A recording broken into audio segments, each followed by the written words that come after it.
விக்கிரவாண்டி சட்டமன்ற இடைத்தேர்தலின் வேட்பாளர் அறிமுக பொதுக்கூட்டத்தில் அமைந்திருக்கிற அண்ணன் உள்ளிட்ட அனைவருக்கும் அன்பு வணக்கம்.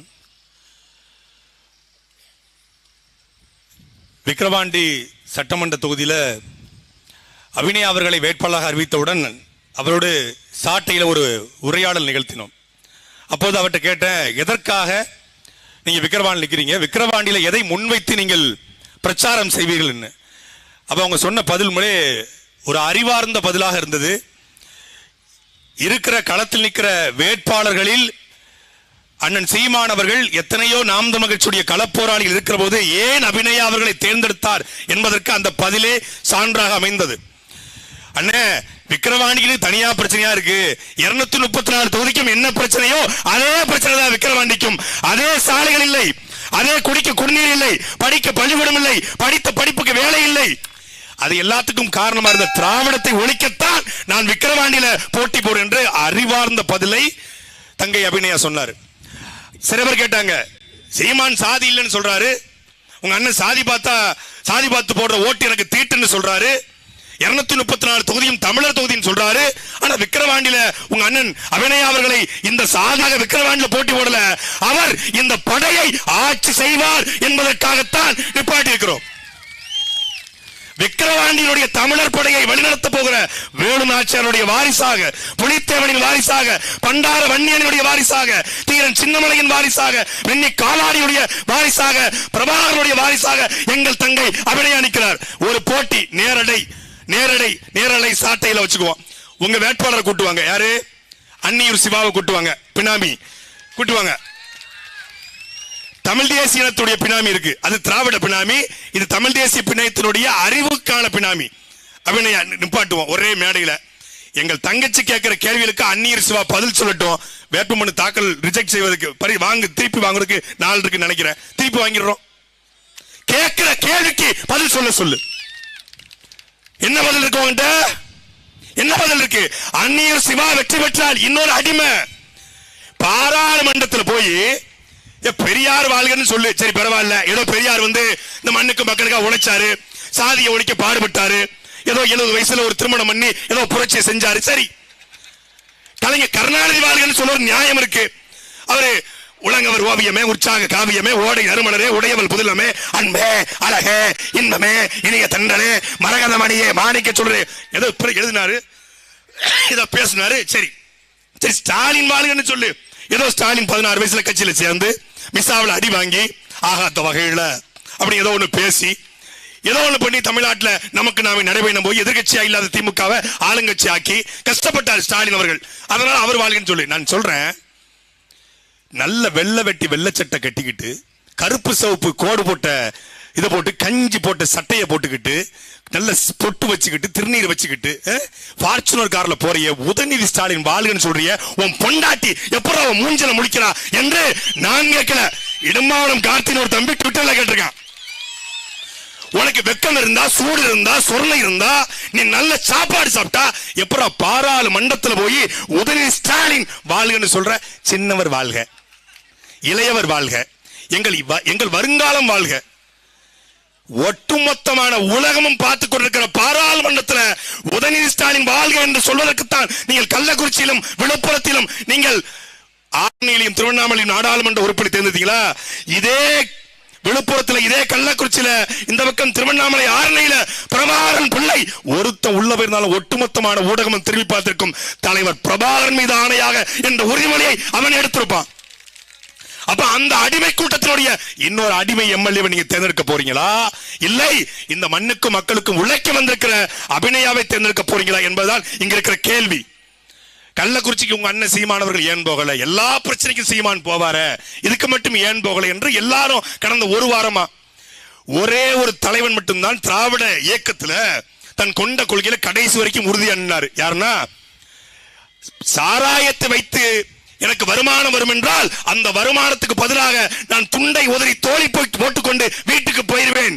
சாராயத்திற்காக, மது ஒழிப்பிற்காக இந்தியா முழுக்க நடைபயணம் மேற்கொள்ள தயார் என்று மது ஒழிப்பு கொள்கையை கடைசி வரை நின்ற ஒரே தலைவர் அன்றைக்கு அண்ணா, இன்றைக்கு எங்கள் அண்ணா. அந்த அண்ணா துறைக்கு பிறகு எங்கள் அண்ணன் மட்டும்தான் தன் கொண்ட கொள்கையில சரி என்னார். மரக்காணமோ மதுராந்தகமோ கள்ளக்குறிச்சியோ சாராயத்தில் செத்தால் நான் போக மாட்டேன். ஸ்டெர்லைட் போராட்டமா தடை போட்டாலும் உடைத்துக் கொண்டு எங்க அண்ணன் போவார். மீத்தேன் எரிகாட்டு திட்டமா ஹைட்ரோ கார்பனா தடை போட்டாலும் தடையை உடைப்பார் பிரபாகரன் பிள்ளை எங்கள் அண்ணன் சீமான். கெயில் திட்டமா சாகர் மாலாவா பாரத் மாலாவா 8 வழி சாலையா என் பிணத்தை தாண்டா நீ சாலை போடணும் என்று சொன்ன ஒரே தலைவன் எங்கள் அண்ணன் செந்தமிழன் சீமான். அந்த 8 வழி சாலைக்காக தேசிய பாதுகாப்பு சட்டத்தில் கைது செய்யப்பட்ட ஒரே தலைவன் எங்க அண்ணன் சீமான். மக்கள் போராட்டத்துக்கு களத்தில் நிற்பாரு. நீ குடிச்சு விட்டு சாவ, அந்த குடிக்க வச்சு கொள்ளுவ, அதுக்கு நாங்கள் ஒருபோதும் ஆதரிக்க போறது இல்லை. ஆனால் இந்த கள்ள சாராயத்தை எப்படி ஒழிக்கணுமோ அப்படி நல்ல சாராயம் என்று சொல்லப்படுகிற டாஸ்மாகையும் ஒழிக்கணும். நான் சொன்னேன் சாட்டை துறைமுறை மேல வழக்கு போடணும், அவரை கைது பண்ணுங்க. அவரை கைது பண்ண கட்சி விட்டு போயிருவோம். யாரு? திமுக. அழுறாங்க. டேய் கைது பண்ணா நீ என்ன பண்ணிடுவ? ஒரு 50 வருஷம் உள்ள வச்சிருவியா? 50 வருஷம். இப்ப 31 வயசுன்னு நினைக்கிறேன். சரிப்பா 36 வயசு, 38பா, சரி 38 வயசு உள்ள வச்சேன்னு வையோ. ஒரு 50 வருஷம் உள்ள வச்சு 88 வயசுல வந்தாலும் நான் அண்ணன் சீமானுடைய தளபதியா தான் வந்து பேசுவேன். நான் முதல் முறை ஜெயிலுக்கு போன பிரபாகரன் பிள்ளையா சீமான் தம்பியா உள்ள போன, வெளியே வரும்போதும் பிரபாகரன் பிள்ளை சீமானி தம்பியா வெளியே வந்த. 2வது முறை பாளையங்கோட்டை உள்ள வச்ச, திருப்பி பிரபாகரன் பிள்ளையா உள்ள போன, சீமானுடைய தம்பியா பிரபாகரன் பிள்ளையா தான் வெளியே வந்த. திருப்பி 213 நாட்கள் குண்ட சட்டத்துல புழல் ஜெயில போட்ட, வெளியே புள்ளை போகும்போதும் சீமான் தம்பி, வெளியே வந்த பிறகும் நான் சீமான் தம்பி. சாகும் வரை என் ஆத்தாம சத்தியமா சொல்றேன், சாகும் வரை நான் சீமானுடைய தம்பியாக தளபதியாக நான் சாவேன். 5க்கும் 10க்கும் நோட்டுக்கும் சீட்டுக்கும் 500 ரூபாய்க்கும் ஒத்த 1 கோடிக்கும் என்ன அடமானம் வச்சு போறதுக்கு நான் மானங்கிட்ட ராஜீவ் காந்தி கிடையாது, நான் கண்ணியமற்ற கல்யாண சுந்தரமும் கிடையாது. மிரட்டுனா சாராயாவாரி ஸ்டாலின் நான் சொன்னதுக்கு ஏமாள வழக்குனா சொன்னதே அண்ணன் சீமான் தான்டா. நான் கள்ளக்குறிச்சில இருந்து வெளியே வந்துட்டேன். கள்ளக்குறிச்சில இருந்து ஷூட்டிங்க முடிச்சு வெளியே வந்துட்டேன். வந்த பிறகு தம்பி அந்த கண்ணுக்குட்டி வீட்டை எடுத்தியாடான்னு கேட்டாரு. கண்ணுக்குட்டி வீட்டுக்கு நான் போலேன். ஏய் லூசுப்பில, கண்ணுக்குட்டி வீட்டேடு. அந்த கண்ணுக்குட்டிக்கு காரணம் அந்த பசுமாட்டையும் பேசு. அது கண்ணுக்குட்டி பசுமாடு யாரு? யாரு பசுமாடு? அந்த மேய்ப்பனையும் பேசி விட்டுறாத. லே தம்பி, எவனாவது வீடியோவை நீக்க சொன்னா, அண்ணன் பேசுறான் நைட்டு 11:30 மணிக்கு பேசினா, வக்கீல் பேசினா, அவன் பேசுறான்னு வீடியோவை நீக்காத. எவன் நீக்க சொன்னாலும் வீடியோ நீக்காத, உன்னை கொன்னே விடுவேன் வச்சிரு. அதனால வழக்கு வந்தாலும் பரவாயில்ல, ஸ்டாலினை திட்டிட்டு 300 நாள் உள்ள இருந்தல, இதுக்கு போ போ அப்படின்னு சொல்லி என்னை உள்ள போட்டாரு. நான் வம்படியா உள்ள போய் அவன் வீட்டை வீடியோ எடுத்து, இது அங்க சாராயா ஸ்டாலின், சாராயா அவர் ஸ்டாலின், இவர் கண்ணுக்குட்டி இந்த ஊர்ல சாராய வைக்காரு, இவரு மேடை ஒரு பெஞ்ச போட்டு வைக்காரு, அவர் சேர் போட்டு சாராய வைக்காரு. இவர் சாராயவர்னா அவர் பேர் என்ன? கண்ணுக்குட்டி சாராயவர்னா ஸ்டாலின் பேர் என்னன்னு கேட்டேன். உடனே கொதிச்சிச்சு, பொத்துக்குச்சு. நான் தெரியாம இப்பவும் கேட்கிறேன். அவர் கண்ணுக்குட்டி கள்ளச்சாராயம் வித்தார். நீ ஒயின், ஜின்னு, ரம்மு, பிராண்டி, விஸ்கி என்று டாஸ்மாக் விற்கிற 48,000 கோடி வருமானம் டாஸ்மாக் வருகிறது. ஒரு ஆய்வு சொல்கிறது, இந்தியாவில் தமிழ்நாட்டில் 38,50,000 விதவைகள் இருக்காங்க. அதுல 38 விழுக்காடு இந்த மதுவால் ஏற்பட்ட மரணங்களால் ஏற்பட்ட கைம்பெண்கள் விதவைகள். அப்படி என்றால் இந்த 3 ஆண்டு காலத்துல 13 லட்சம் விதவைகளை இந்த தமிழ்நாடு அரசு உருவாக்கிறது. மிகப்பெரிய இனப்படுகொலையை செய்திருக்கிறது. அதுக்கு பொறுப்பேற்க வேண்டியது யாரு? மரியாதைக்குரிய சாராய வியாபாரி ஸ்டாலின். சாராய வியாபாரி ஸ்டாலின். நீங்க மதுக்கடையை மூடுங்க, நாங்க மது ஒழிப்பு போராளி ஸ்டாலின் சொல்றோம், மது ஒழிப்பு நாயகன் ஸ்டாலின் சொல்றோம். நீங்கள் டாஸ்மாக மூடுற வர சாராய வியாபாரி ஸ்டாலின் தான். இந்தியாவிலே ஒரே தலைவன் தான் சொல்றான். சரி, சாராயம் குடிச்சா செத்துருவ, சாராயம் இல்லைன்னா பக்கத்துல புதுச்சேரிக்கு போயிருவாங்க, சாராயம் இல்லைன்னா புதுச்சேரிக்கு போயிருவாங்க, அதுக்காக நீ சாராய கடை திறக்கிறீங்க. பல பேர் தாய்லாந்துக்கும் பட்டாயாக்கும் போறானே, அப்ப தமிழ்நாடு முழுக்க அது மாதிரி வியாபாரங்கள் நடத்த ஆரம்பிச்சிடலாமா? அது சரியா வருமா? அது திமுக செய்யுமா? அது உனக்கு உன் கொள்கைக்கு எதிரானது தானே. அப்படி புதுச்சேரிக்கு எத்தனை பேர் போவார்? கன்னியாகுமரியிலிருந்து கிளம்பி புதுச்சேரிக்கு போயிருவாரா? விக்கிரவாண்டிலிருந்து கிளம்பி புதுச்சேரிக்கு போயிருவாரா? டெய்லி போயிட்டு வருவாரா? இல்ல விழுப்புரத்துல கிளம்பி போயிட்டு வந்துருவாரா? எத்தனை பேர் போவான்? எண்ணிக்கை என்ன?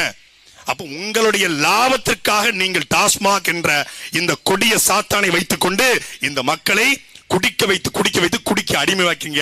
அதை போக்கத்தான் உங்கள் பிள்ளைகள் வந்திருக்கிறோம். நாங்க சொல்வது கல்லுக்கு, இந்த சாராயத்துக்கு பதிலாக கல்லு கடை.